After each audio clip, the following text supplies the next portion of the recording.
Good morning, Rabutai. Welcome to Breakfast in the Class. Breakfast in the Class today is dedicated, and the entire week of learning is dedicated for the Torah Center Diamond Donors in honor of Michael and Elizabeth Dishi, and in celebration of the birth of their twin boys, Hazaku Baruch. Very, very special. Also dedicated this week, Breakfast in the Class dedicated in loving memory and Mishpatim, Ken Carey's mother, Grace Carey, Aleh Shalom, by Ken and Lillian Carey. Also dedicated for the week in loving memory, Luna Shmat, Avraham Ben Yeheskel V'Zolaicha, sponsored by Judy and Maurice Chosh. For the Refuah Shlema of Eliyahu Shimon Ben Bazal Fortuné and Chanabat Simafega. Also, the entire week is dedicated and sponsored by David E. Ash in honor of you and your substantial capacity to good today and every day. My friends, I wanted to draw your attention to something that I found very interesting. The Sfarim point out, please only say Amen if you're listening to this live. Baruch atah Adonai. Eloheinu melech haolam shehakol yivaro. That there is a universal level of learning that we have to be able to pull out from every situation, from every teaching in the Torah. So what does that mean? You'll see a piece of Torah. The Torah is talking about a hyper-specific contextual story. And the job of a serious student of Torah is to recognize that the same way when we read about the stories of the Avot, those stories are designed to teach you universal lessons. And they're not just relating the history of the Avot family. It's not just telling you about how they struggle to have children, but we're learning lessons about how a person prays for something when they're waiting for it for a very, very long time. That might be relevant to someone who had children without even trying to have children, okay? So the message of tefillah, be'et tzara, praying in a difficult time, praying together with your wife for something, right? That it says that he prayed le'nochach ishto, opposite his wife, ki akarahi. The message is not only reserved for a person who can't have children. It's also for every person that's praying for something and waiting for something for many years to come to fruition. So it is in the application of the teachings of the Torah where the Torah is given its widest possible point of impact. Now, if that's clear, then we start to understand many lessons that are drawn from hyper-individual characterizations in the Torah, and we are able to draw not only inspiration, but lessons for life and modalities of Kedusha that we can institute in our life experience. So, let's take one such example. The first laws that are set down post-Luchot, ve'ele ha-Mishpatim, begin seemingly with a strange mitzvah. Like, if you were writing the Torah, and my rabbi used to do this sometimes with us as an exercise, just as a thought exercise. He would ask us, let's say you were God. The title of a great book by Rabbi Aryeh Kaplan. Let's say you were God. Is this how you would written the book? Like, I'll give you an example. Let's look at the Luchot. It is obvious, I feel, to anyone that the first mitzvah in the Luchot would have to be believe in God, right? Because the idea of following in God's commandments or listening to the Torah is obviously predicated on the fact that you believe in Him. In fact, there's a machloket, a disagreement amongst the Rishonim, the commentators, as to whether or not that first commandment is a mitzvah, Anochi. I am Hashem your God. Belief in God. Is that a commandment or not? Obviously, many people believe. What do you mean? It's the first commandment of the Ten Commandments. It's called the Ten Commandments. That should give it away. Right? Ironically, only in Judaism, when we follow Lashon Kodesh, you'll find out that dibrot don't actually mean commandments. Okay? It means statements. The 10 statements. One of the opinions is, the opinions of the Rishonim says it's not a commandment in the Torah. You know why? Because you can't mandate belief in God. You either believe in Him or you don't believe in Him. If you're a person who believes in Him, you don't need to be commanded. And if you're a person who doesn't believe in Him, being commanded by someone you don't believe in to believe in Him is obviously a non-starter. So it's a fascinating machloket in the Mefarshim. And the other opinion, the second opinion, obviously, is looking at it in a very logical way. But the first opinion will say that there are many things that we do in this life that are commandments. And you had to command people to do them.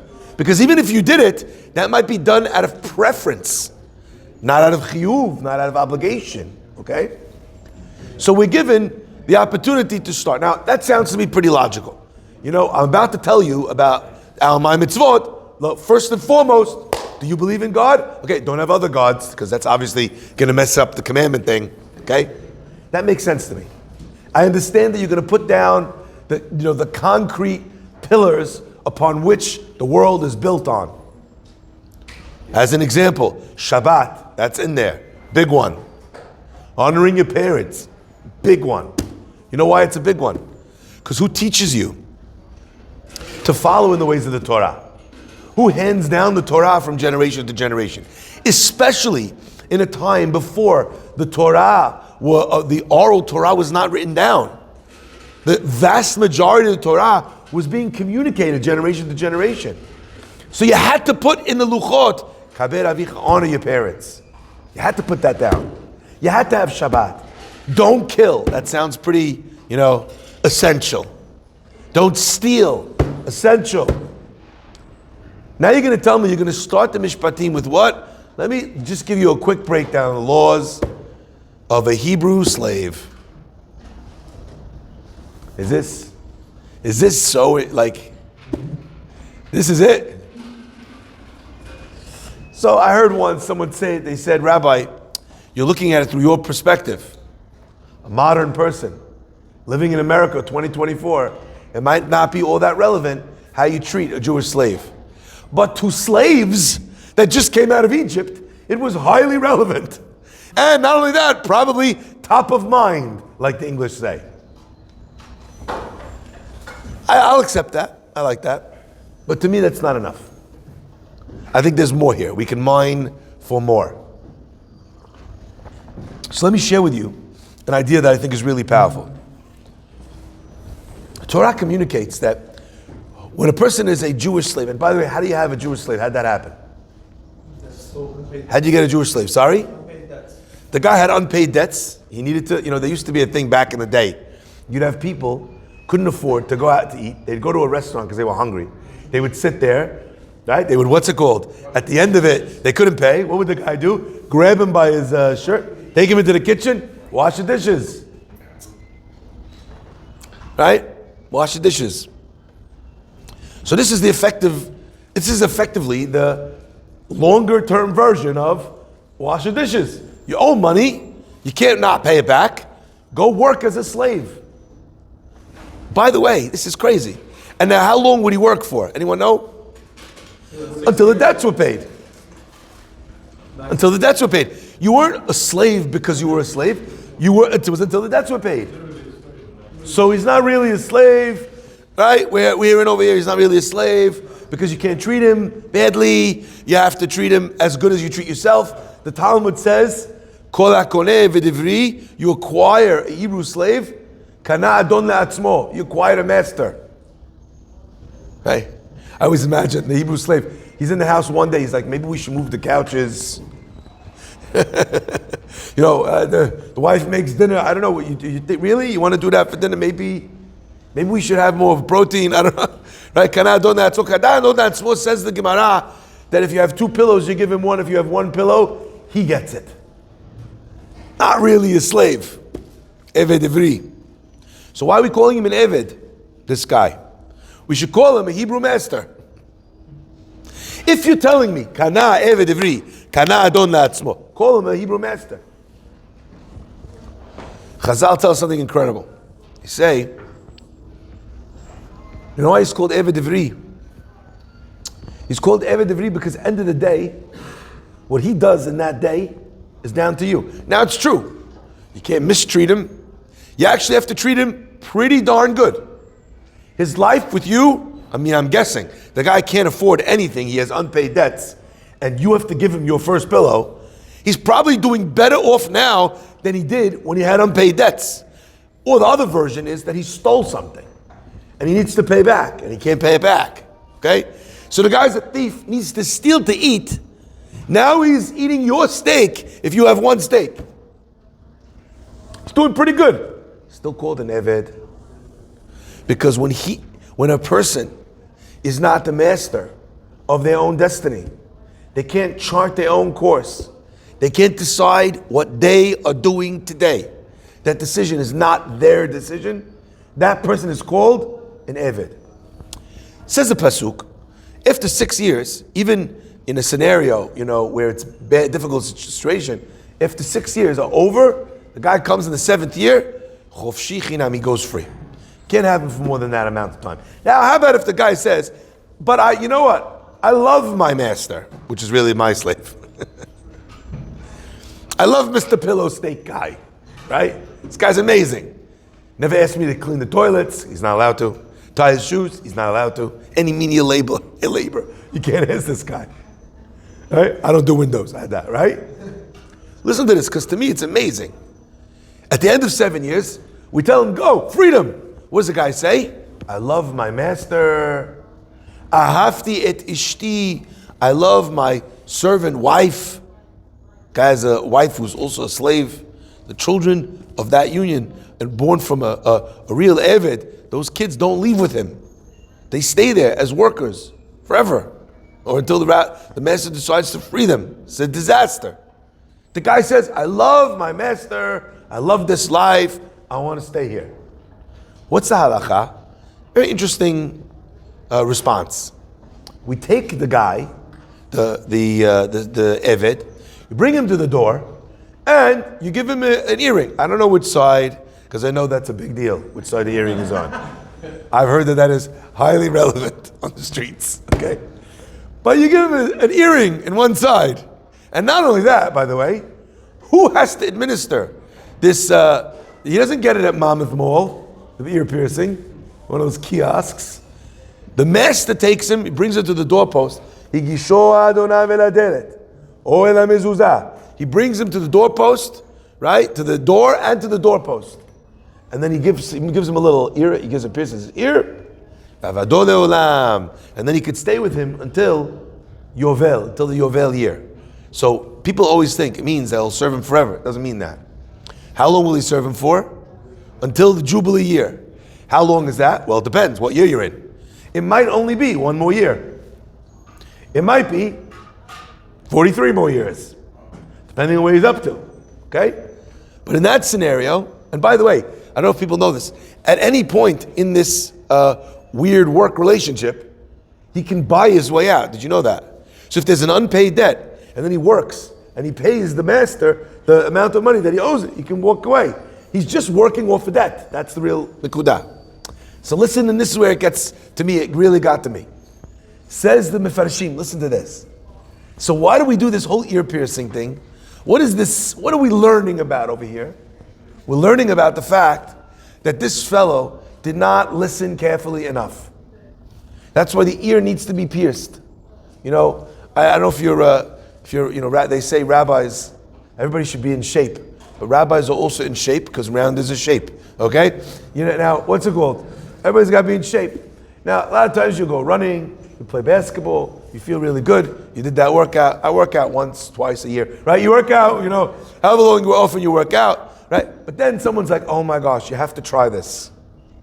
You ever have that friend who tries every weird exercise type thing and is absolutely sold that this is the best thing, this is the best diet, this is the best superfood, this is the best drink, this is the best nutritional supplement, and they're excited about it for an entire week. You know those guys?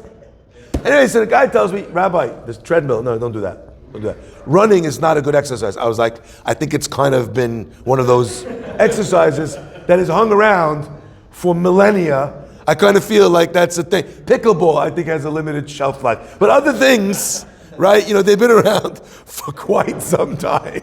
I kind of think running is here to stay, right? The guy said, no, you don't want to do it. You want to do this machine. Has anyone here ever been on an elliptical machine? Human beings were not designed to do the motions that go along with an elliptical machine. I don't know, I just felt like my legs were being ripped out of their sockets. I felt like in some parallel universe, right? Dishes were getting washed, or spaghetti was being spun. I don't know what was being at, right? But this was not a thing that I should be doing. It was weird. And you get off and you're like, oh, okay, I'm out of breath, which is the universal sign that exercise is working. Other things you're not sure, right? It's very easy to know if exercise is working. You're sweating, you can't breathe, right? So I'm doing the thing, I get off, and the next morning, I became acutely aware that I was the proud owner of muscles that I did not know that I owned. When you work out something that you have never visited before, right, your muscles are likely to ring the bell and say, what are you doing? You're 45 years old. I have not had to work all this time, and I am not about to start. Right? That was the clear message that was being sent by muscles that I did not know existed. Okay? So, what happens when you finally realize the muscle exists? It hurts. What are we doing when we're piercing the ear of the Eved? We're making him become aware of his ear. That's the nekudah. There's something here you're not using. Your ear. You didn't hear something. At Har Sinai, I said, Ki li b'nei Yisrael avadim. That the Am Yisrael is going to be servants to me. Subservient to me. Listening to me. I didn't ask them, I didn't take them out from being servants to Paro, so they should become servants to another human being. Human beings were designed to serve only Hashem. Now, you didn't hear that. You're not listening. I want you to start listening. Fascinating, says the Kli Akar. Why do we do it at the Delet? Or El HaMizuzah? By the way, I know if you're at the Delet, you're at the Mizuzah, right? By definition. The Delet goes in the Mizuzah. It's a door frame. Says the Kli Akar, because what did the guy say that made him stay?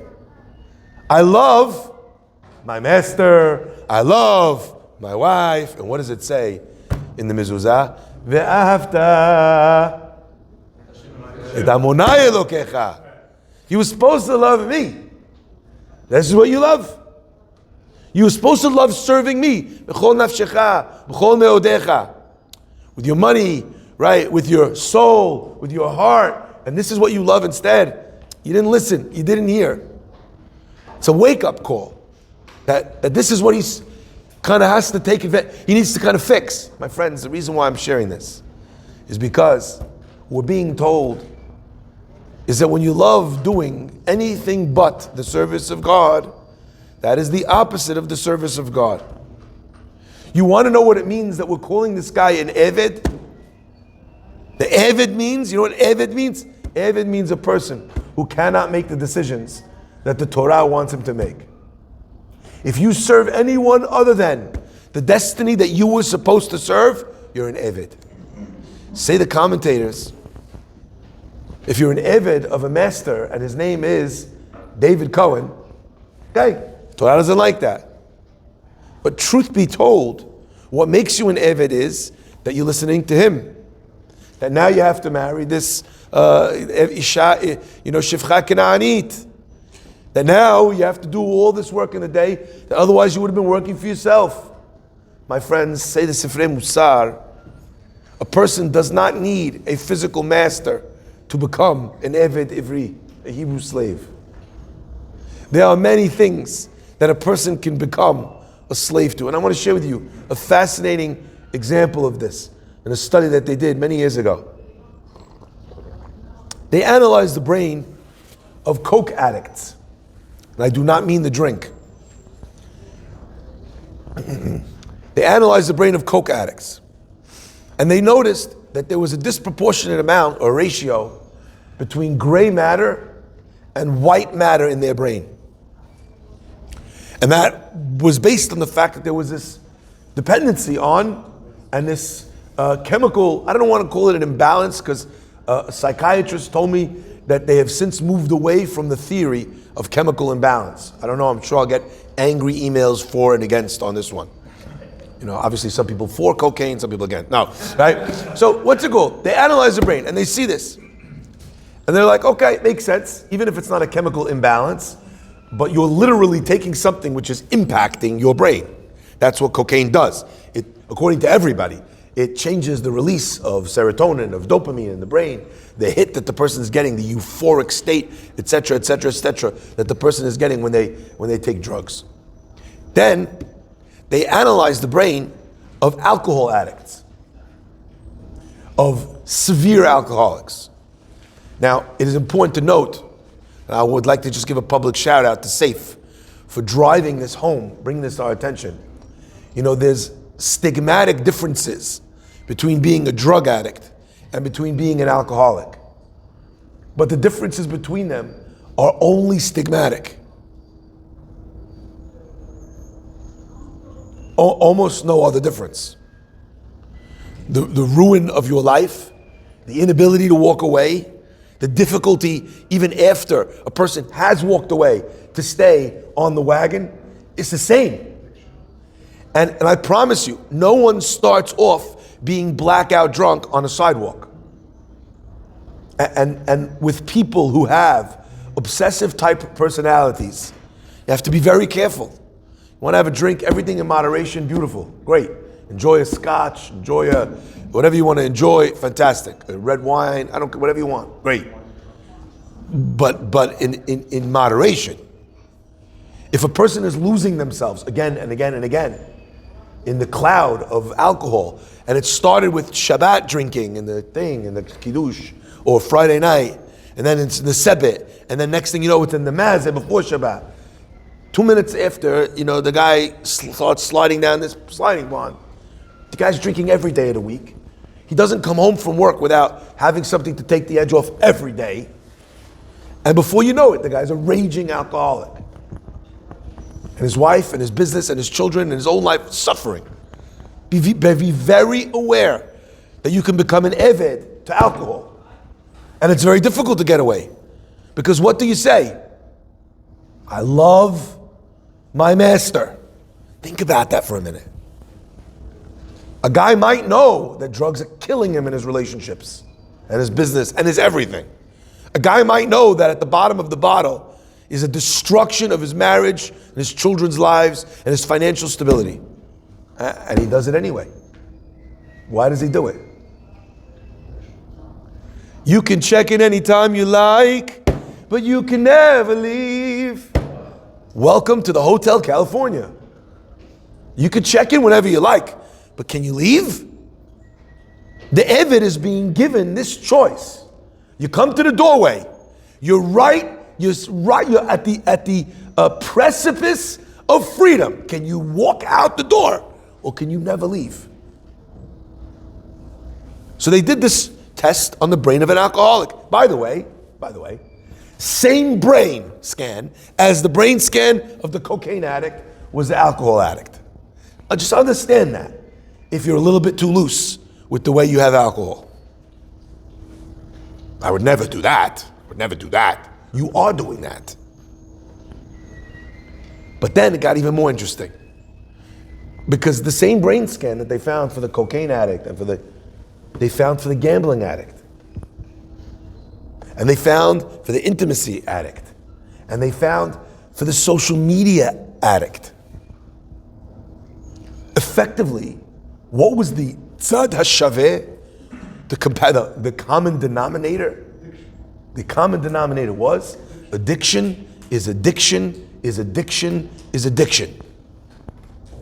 And my friends, at that point, the person relinquishes control over their own decisions. They can no longer decide for themselves. That is the concept of Eved Divri. And the Torah over here, before we started with Judaism, is asking us this question. Every Jew out there, every Jew at the foot of Mount Sinai, I am going to commence giving you this mission, should you choose to accept it, in a way that's going to change your life for the better. Understand, there's one caveat which makes none of this work, and that is when you allow yourself to be owned by, to be governed by another master but me. And that master could be drugs, it could be an Eved Ivri, it could be alcohol, it could be desire, it could be women, it could be money, it could be greed, it could be power, it could be honor. You have people who will literally kamikaze their business because they can't ask for help, because they're too proud to ask for help. And the short-sightedness of that is unbelievable. Because you're going to get to a point where not only you're going to need to ask for help, you're going to need to ask for help, and you're going to be even more humiliated because you waited until everything exploded or imploded. Right? But let me push it off. Let me kick the can down the road. I'll change tomorrow. So the question is, who or what are you serving? That question, I think, is the very first question we ask Ve'ele Mishpatim after Sinai. Because a slave that was freed also may still be a slave. You know, the phrase goes, hurt people. Ever heard that before? Jew, you were just leaving Egypt. You were a slave. Now you're free.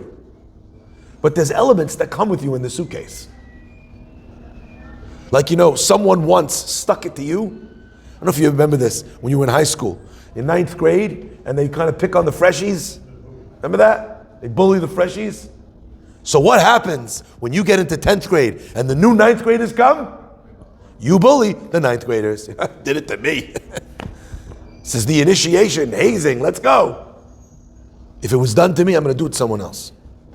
That means that even though you're free from your Egyptian master, you have not walked away from the effects that slavery has had on you. You're still bitter, you're still angry. You are serving the master called bitterness, cynicism, anger. I'm going to stick it to the next person. That's how the business world works. The faster you learn that, as if someone died and appointed you their teacher. My friends, that to me is the beauty of this lesson. And I think that in some ways, what we're being taught over here, when we look at this Eved Ivri, who could be a slave to anything, is to recognize that the way out, what is the way out? The ear that heard at Mount Sinai, Kili b'nei Yisrael avadim v'lo, now is hearing this. And I'll share with you something that I thought was very interesting. One of the most fascinating phenomenon that I've ever had the occasion to study is something called Stockholm Syndrome. And in Stockholm Syndrome, the predominant message is that when they would take these people, they would kidnap them. They would have them, you know, in the original case, which was in a bank in Stockholm, that's why it's called that. They had all these people locked up in a safe, hostage situation, okay? And while the hostage situation is happening, so obviously you got to feed the hostages, right? So they're feeding the hostages. There was one woman, they strapped explosives to her body when she asked if she could go to the bathroom in the bank. Okay? The woman goes to the bank, but they gave them food, they took care of them, because that's what they are, they're hostages. And what happened after the whole story? They were warning them that the police were coming. They were the lookouts for them to tell them that the people coming to save them were coming. What's even more crazy is that after the hostage situation was over, the hostages themselves put money together to help pay for the legal defense of the kidnappers. And that was when they started studying this. How is it that the hostage starts to develop feelings of sympathy and empathy with the kidnapper? You don't know what I've been going through, that I have to do this. And because they're being taken care of, they start feeling, oh, this person's my protector. And there's lots of logic as to why this begins to take over a person's mind and start to feel that not that this is the villain, but that this is the hero. And let me share with you one thing. They noticed that there was one condition that if it's not met, Stockholm Syndrome never takes hold. Very interesting. So in other words, in this bubble, and by the way, I have no doubt this is happening right now in Gaza. This is not something you choose to happen to you. Every day the guy brings you a sandwich, you're starving otherwise. Eventually you feel like, oh, he's not as bad as the other ones. Look, I think, he's probably being forced to do this. You start to develop these thoughts. In a place where you have no control, where you have no one on your side, this person's like seemingly more on my side. You cling to hope. There's one thing that made people never have Stockholm Syndrome. By the way, the same element, everyone thinks it's only about kidnap. It's the same psychological impetus of battered wife syndrome. Same thing. What was the one thing that would break Stockholm syndrome? Anyone know? Nope. I mean, maybe, I don't know. It's not the one that I read. They noticed proximity. What do you mean proximity? Just being around the person. Well, yes, it requires proximity. Listen to this. They need to not have any form of contact with the outside world. Because in constructing this narrative of this person is so nice to me, you need to accept that I'm here. If you could think for 1 second, you're having a conversation with your best friend and your family, you're thinking to yourself, this guy who's giving me a sandwich is also locking me in here. You're able to recognize that he's not a good friend, he's actually a kidnapper. So long as they had any form of contact with the outside world, that would break the effect of Stockholm Syndrome. Every Yetzer Hara addiction is a form of Stockholm Syndrome. I love the bottle. You know why? Because in this narrative, the bottle is giving me what I want. Escape from feelings of pain. But what you're not remembering is that it's locking you in the vault. How do you get that? Says the Pasuk. Take him to the doorway. Remind him what he heard before he started all this. You are servants to me and to no one and to nothing else. Reminding sometimes a person of that freedom, helping to make it real, taking him to the doorpost is the greatest gift you could give to someone who's stuck, but also to ourselves as well. You think you can't beat a Yetzer Hara? Go meet someone who beat that Yetzer Hara. You're struggling with a certain problem? Find support in someone who has managed to defeat it. Understand that there was a person, you, before this, who didn't have this problem. That means that there is a possible you that exists without this issue. And if you can get yourself to see, to feel, to touch that outside freedom, then suddenly any of the good things that I'm getting from this addiction fade away and become clear to be the kidnapper, the hostage taker that they actually are. Do you want to be free? Baruch Adonai Le'olam.